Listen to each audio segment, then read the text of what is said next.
They have Ant-Man, right? He's going to need some help. The Lakers have LeBron and Luka. What determines this series?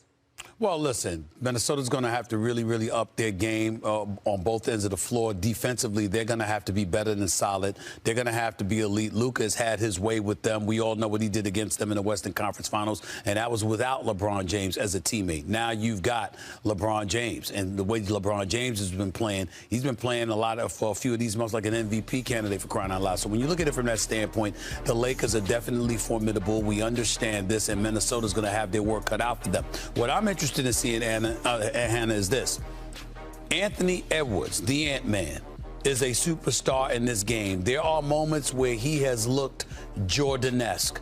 He's improved his three-point shooting. He can get to the hole at will, and he can elevate against anybody.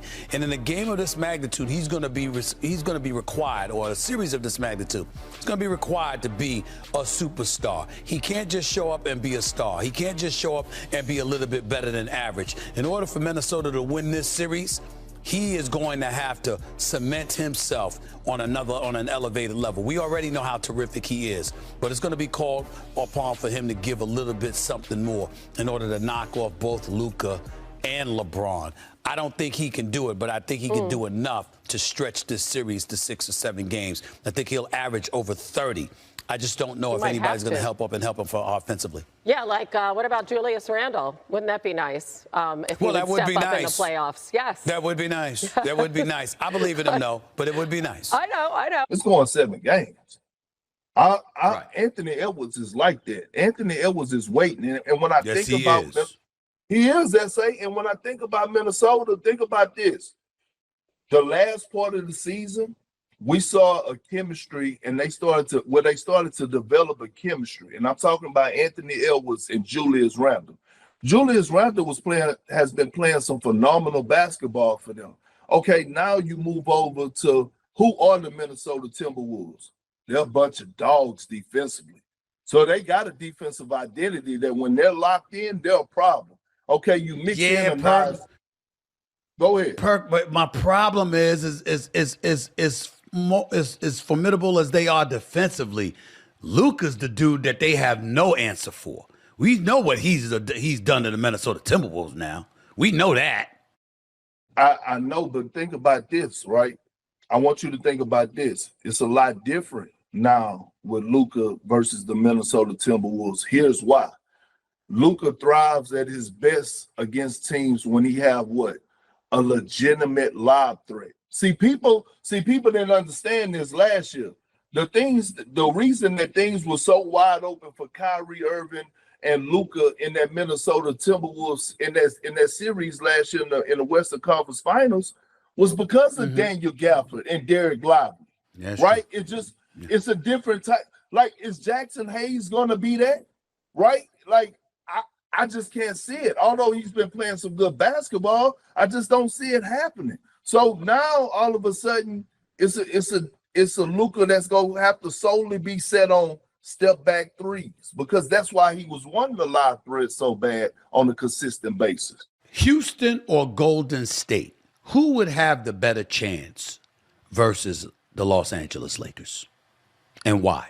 It would be Golden State, to be honest. Lakers and the Wolves tee off this Saturday in L.A. for Game 1 of the opening round of the NBA playoffs. The Lakers fared well against the Wolves this season, going 2-2 on the year, including a 111-102 win in their last regular season match. LeBron had 33 points, 17 rebounds in that game, while Ants night ended early with an ejection after dropping a cool 18. Brian Windhorst, tell me this. Who is the most important player in the Lakers versus Wolves series? It's Anthony Edwards. He should be looking at this like a golden opportunity. The Lakers got a lot of things going for them. Their perimeter attack, their different ball handlers, they've showed that they've built some depth. They are not great on the perimeter defense, and they do not have a basket defender. J.J. Redick has been taken out Jackson Hayes 5-6 minutes into the game. He can't wait to get Dorian Finney-Smith into that lineup because of how much it helps them offensively. But he is not a basket defender. This is Ant Edwards' time to shine, and they're going to need it. You know, last year when he played in the conference finals, they went through that grinder against the Nuggets in the second round. He was exhausted. I covered that series. He didn't have anything. Luka averaged 33 points a game in that series. Ant didn't even score 30 once. In that series against the Nuggets, he had 2 40-point games. He was a huge impactful player. He didn't have a great Game 7, but was hugely impactful. He just didn't have any gas left in the tank. That's not going to be the case here. He's going to be rested, and there are obviously going to be role players that play a factor here, but for the Wolves to pull this off, especially having to come out here to L.A. where the Lakers are one of the best home teams in the league, Ant Edwards needs to be awesome. He needs multiple 40-point games. He needs to be the best player on the court, outplaying LeBron and Luka several times in this series if the Wolves are pulling this off. Yeah, I'm going to give you that, though, Wendy, because I think Minnesota will be competitive. He is going to play well in this series. He'll be motivated by LeBron and Luka. He's going to score his 35 a game in this series. I'm assuming that. I'm going to assume that. I think for the Timberwolves to win, show up. He has not been a good postseason player. He was awful with the Hawks 3 years ago. Now, last year he was hurt. We give him a little break. He was not good against Miami when they lost in 6 2 years ago. This trade, I mean, let's face it, the Knicks have won a trade here with Karl Anthony Towns. They need Randall here to have a chance to win. I'm assuming Anthony Edwards is going to be great. I'm assuming that. Now, if I'm wrong, you'll be right. Different case. I think he's going to score 35. He's going to get his points. Randall has to be really, really good. I'm not sure if he's capable. I think if he is really good, they got a chance to win. So I'm going to say Randall for Minnesota, the most important, for an upset. I think that Randall is important. I think that he will show up. I think that he'll produce to a degree, but I still think that Minnesota will lose this series. Having said that, I've said this before and I said it again. Anthony Edwards has arrived. This brother can be Jordan-esque. It is special to watch this brother play. And outside of his actual game, what you love is his moxie, the fact that he embraces the challenge. He goes after it. When the lights get bright, he doesn't shrink. He wants it. He wants the smoke. And certainly if that was the mentality that you had before, this ain't Kevin Durant as great as Kevin Durant is. This ain't KD with Booker and Beal. This isn't even Jokic, Murray. I'm talking about from a box office perspective, the sizzle. It doesn't get much better than Luka and LeBron on the same damn team. And you're going up against them, and you're the lone star on the Minnesota Timberwolves. I believe Anthony Edwards, this is his moment. Of all the moments that he has had, this is it right here. I think this brother is going to show up. I think he's going to show out. I think that he is going to average over 30 in this series. Now, J.J. Redick will do what he can because I think he's proven to be a damn good coach, and he's a Coach of the Year candidate. And Nate McMillan, rather, and Scott Brooks. And I mean, listen, he's got a great coaching staff, all of them. Any name that I didn't mention, I apologize. There's a few others over there that do a great job for him as well. But I'm telling you right now, it's hard to have an answer for Anthony Edwards, especially a motivated Anthony Edwards. He knows he can't show up in this series in Tinseltown, and you're the one that shrinks? Nah, he ain't built like that. He's showing up. You know, Ant Edwards led the NBA in three-pointers made this year. Yeah. That was not something I saw come at the beginning of the year. So the three-pointer is big. And, the three-pointer is important for L.A., too, particularly with their role players because of the way that J.J. Redick wants to play. Don't fall in love with the three, though, Ant. Go to the hole because the Lakers' rim defense is going to be a challenge for them. He's going to be a showstopper. Don't bail him out with those three. He can't be a showstopper if he's just shooting threes. He knows he's got to put on the show, and he will. Gentlemen. 100% echo your sentiments about Jeff Van Gundy. He's a head coach in this league. He deserves to be a head coach in this league. He's an exceptional coach, all right, and a great basketball mind. And Ty Lue can't stop raving about the job that he has done in Los Angeles, helping him and helping that Clippers defense. That's number one. But I ain't mentioning Jeff Van Gundy without mentioning my man Mark Jackson, who everybody's forgotten about, who should be a head coach in this league, all right? And it's a damn shame that somehow, some way, that has not happened in over a decade. Having said that, the interesting answer to this question to me is the Lakers against Minnesota, and here is the reason why. I love stars, man, and I ain't thinking about Luka and LeBron. I know what they're going to bring. I know what Anthony Edwards is going to bring, too. But what can he bring? The operative word is can. I think that in this series, with Minnesota being the underdog, clearly being counted out by most of the basketball world because we saw what Luka did in the Western Conference Finals to the Minnesota Timberwolves last year, and that's when he was a Dallas Maverick. And now you got LeBron James as your teammate. As far as I'm concerned, everybody's counted Minnesota out. You see the kind of attitude Ant-Man plays with? I mean, and that's when he's a favorite. I mean, when you count this brother out, he elevates. And I believe that's what he is going to do in this series. Whatever we've seen from Anthony Davis in the past, I believe, Doggy, he is going to eclipse that in this series. Will it be enough to beat the Lakers? No. But I believe he's going to push this to likely a 6-game series, maybe even a 7-game series, because I believe that Ant-Man, who can be Jordan-esque at times, is going to show up and show out. Anthony Davis, y'all better get y'all popcorn ready. The Ant-Man is coming, and I think he's going to be sensational. That's why I'm interested in that series. I will three-peat what these two said about Van Gundy. Remember, my old radio partner and I were shocked when Dave Checketts, when Riley left, brought in Don Nelson and did not promote Van Gundy as his head coach. What happens 40 games into the season?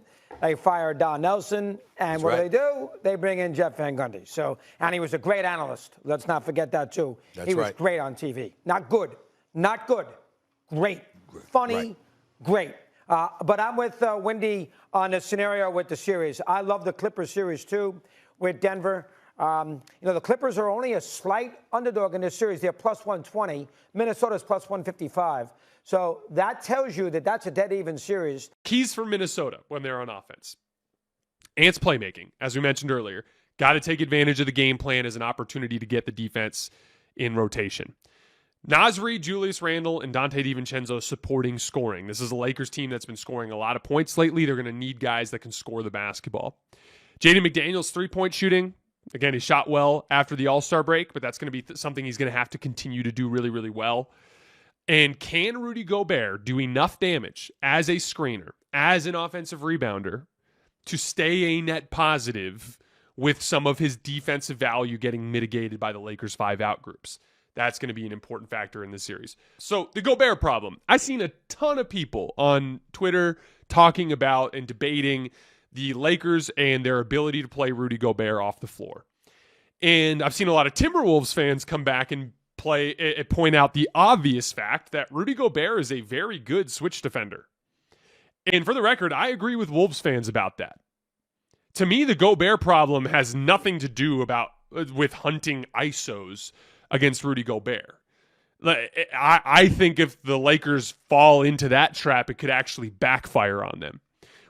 Looking back at the Western Conference Finals, we didn't really see a lot of Luka attacking Gobert. We really only saw that in Game 2. The Wolves mostly ran drop coverages with Gobert in that series. They just went to the switching in crunch time of Game 2. And yeah, Luka did score on Gobert once on a step-back three to win the game. But it's not a matchup that I think the Lakers should get obsessed with hunting. The advantages that Luka and LeBron have in this series are against the smalls. Luka attacking a skinnier Jaden McDaniels, attacking a Nickeil Alexander-Walker, attacking an Anthony Edwards, attacking the smaller defenders that are on the floor. LeBron as well. LeBron especially, if he gets into hunting Gobert, I don't think that's going to go super well. So, that is not the right focus point for me as far as how Gobert fits into this series. Where the Lakers can really hurt Gobert is in his off-ball defense and then on the other end of the floor. What do I mean by off-ball defense? So, when you go to your 5-out spacing group, so take Jackson Hayes out, put in either a Dorian Finney-Smith or a Gabe Vincent. You're going to see a lot of Dorian Finney-Smith. That's the line. That's the Lakers' clear best 5 that you're going to see a ton of in this series. Austin, LeBron, Luka with Dorian Finney-Smith and Rui Hachimura. All of those guys, if left open, are going to hit a high percentage of their threes. So, with that being the case, I'm more concerned about Gobert when Luka and LeBron are hunting smalls, being put in a position where he has to either help at the rim, where his rim protection value is very high, but he's going to have to concede wide open threes, or him having to track shooters on the perimeter off the ball, which dramatically mitigates his defensive value. Either way, His rim protection is less valuable if it's conceding open threes, and him tracking shooters on the perimeter is way less valuable because the Lakers just won't even go that way. They'll look to score at the rim or in other spots on the floor. And so that's where I look at Gobert on defense being minimized by the Lakers' 5-out lineups. Not hunting him in switches, but rather mitigating his rim protection. And then on the other end of the floor, when Gobert is out there, you're going to see a ton of defensive game planning from JJ Redick. When it comes to the dynamic of like playing guys off the floor, it actually to me comes down to a little bit of Gobert and Conley. If Austin Reeves can score effectively against Mike Conley, that Chris Finch goes away from Mike Conley, Gobert's offensive value sinks considerably. Mike Conley is the only player on the Wolves over this era that's been able to successfully weaponize Gobert as an offensive threat. For the Lakers, game plan discipline. When the Lakers let go of the rope a little bit on defense, they look super unathletic and the bottom can fall out for them. That's why they look so bad against bad teams after the Luka trade. That's why they're susceptible to some really long runs for the opponent as they let go of their defensive focus. Them staying focused on defense to the game plan and doing their job on a possession-by-possession basis is vital to their ability to guard this team. Aggressive coverages. Prey on Minnesota's lack of playmaking talent. Force them to beat you with the pass. And then lastly, the boxing out and gang rebounding against Gobert and Jaden McDaniels. There's going to be a lot of offensive rebounds that Gobert and Jaden are going to be going for. It's going to be about multiple efforts from multiple guys, getting bodies on them to box out, and then other dudes coming flying in against better athletes to try to meet them up top. When you box them out on the ground, they can't jump. When they can't jump, that allows another player to beat them over the top to the rebound. It's going to be a team effort to survive on the glass. Swing factors in this series. Jaden McDaniels' defense on Luka. One of the biggest factors in the Western Conference Finals last year was the simple fact that Jaden was too skinny to manage Luka. He did log some good reps, but overall in the series, Luka was very comfortable, and it basically caused the base defensive scheme for Minnesota in their pick and roll coverage to crack and to not work. That's going to be an important factor in the series. Is Jaden going to hold up better against Luka than he did last year? Ant's playmaking, as we've mentioned multiple times in the show. I'm going to say role player shooting for both teams.